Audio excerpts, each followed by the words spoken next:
In 2008, the Lewisboro Housing Committee will be presenting recommendations to the Town Board to amend its zoning code and to adopt a new overlay zone.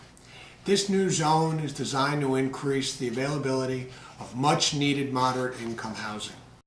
The barriers to moderate-income housing in Lewisboro and the surrounding towns are cost of land and existing zoning restrictions.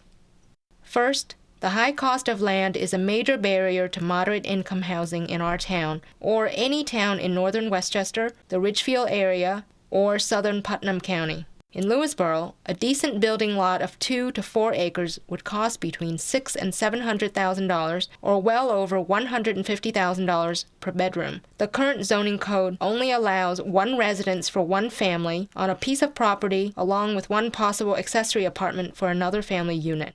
The proposed moderate-income floating overlay district is designed to help overcome this land cost barrier by utilizing existing properties that already have a use, such as churches and firehouses.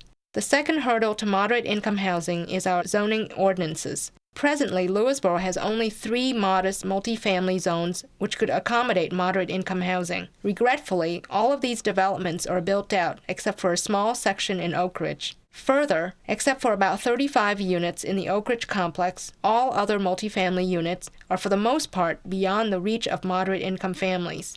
A family of 4 with an income of $77,000 are not in a position to afford $300,000 to $400,000 plus for a 2 or 3 bedroom starter condo. So our present zoning is a barrier. But there is a solution to this shortage of affordable housing for young people starting out, for seniors who want to retire with dignity, for volunteer firemen, or starting teachers. The overlay ordinance that's proposed in Lewisboro is really quite unique because it allows existing property owners to use their property for affordable housing and provides the incentive to do so by waiving all the applicable permitting fees. The proposed moderate-income housing overlay zone can help overcome some of these barriers to build moderate-income housing in our community.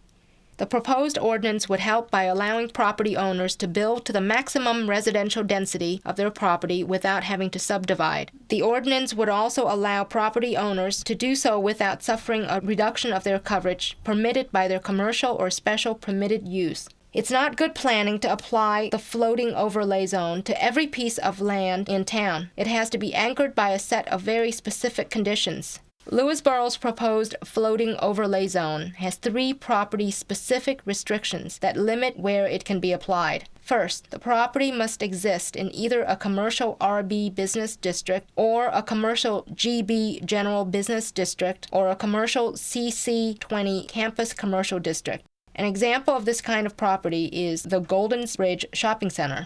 Or the property must already be an existing special permitted use in a residential zone. Examples of an existing special permitted use would be a firehouse, a church, a nursery, or school. Second, the property cannot be located on any local town-maintained roads, even if they are in hamlet centers. The property must abut a state highway.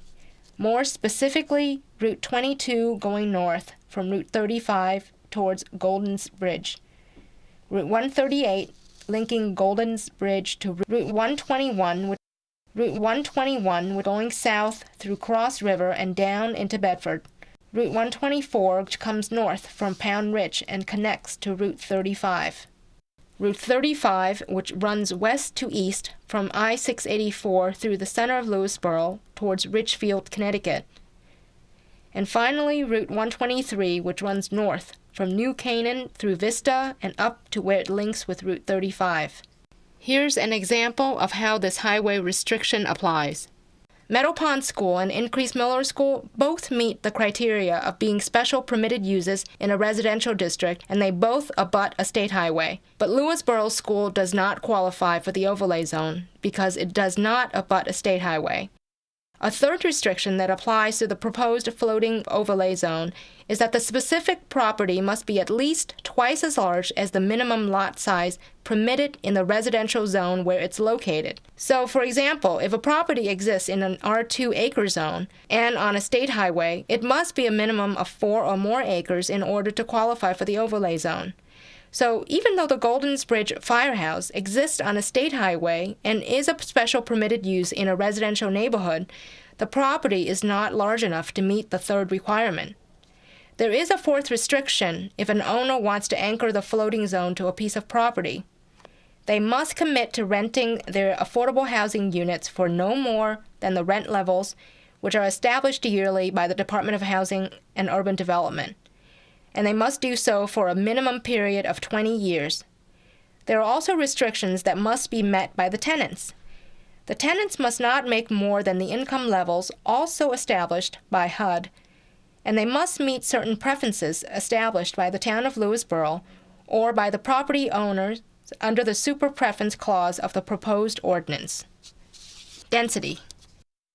The proposed zoning will never lead to any high-density developments. Since Lewisboro has such low-density zoning along its highway, the overlay zone will not create any high-density developments. Further, because of health restrictions for wells and septic systems, coupled with New York City's stormwater treatment regulations, will further restrict developments. More specifically, the ordinance limits the density of housing that can be built on any property to the number of potential bedrooms that could be built on the property if it were to be subdivided to its highest potential. The code uses a complex formula based on density units, but a comparable unit would be to use the number of bedrooms found in a new home built in Lewisboro today, which is about 4. Let us use the South Salem Firehouse property as an example. It has 9+ acres of land surrounding it. It exists in an R2 acre residential zone. So, in theory, under the proposed ordinance, the land could support 4.5 homes, or a total of 18 bedrooms. These bedrooms could be distributed among efficiency 1-bedroom and 2-bedroom apartments, which in turn could be grouped in 3, 4, or 5 buildings, looking just like any of the homes in the neighborhood. This is not a high-density zoning ordinance, like the multifamily residential zone, which allowed for the building of such condo complexes as Oak Ridge and The Meadows. The density or a number of bedrooms that the floating zone ordinance would permit would in fact be less than what is on The Farm. This project on the north side on Route 138 in Goldens Bridge is a quaint, rural-looking cluster of homes built many years ago on 8 acres. This project has 4 1-bedroom apartments, 4 2-bedroom apartments, and 2 3-bedroom apartments, for a total of 18 bedrooms. Since it is only on 8 acres, it actually has a higher density than would be permitted under the proposed ordinance, yet still maintains the more rural look which we believe are appropriate for the highways of our town. We hope this video will help you understand a little about Lewisboro's proposed moderate-income floating zone. And in closing, we would like to share with you the words of our county legislator, Peter Harcum. I got involved in affordable housing several years ago. It started out basically on moral grounds, is that people who spend a life in a community had a right to be able to afford to stay in that community. Their children had a right to come back to live in that community. People who serve that community should be able to afford to live in that community. And then after that, I realized there's an economic factor, that everything is more expensive here because our workforce can't live here. We're at risk of losing our volunteer emergency first responders, and the cost to have professional first responders would drive our local property taxes through the roof. So there's an immoral imperative that we build a community that allows everyone to stay here. And there's also an economic imperative that we build affordable housing so that we can continue our tradition of service and emergency first responders.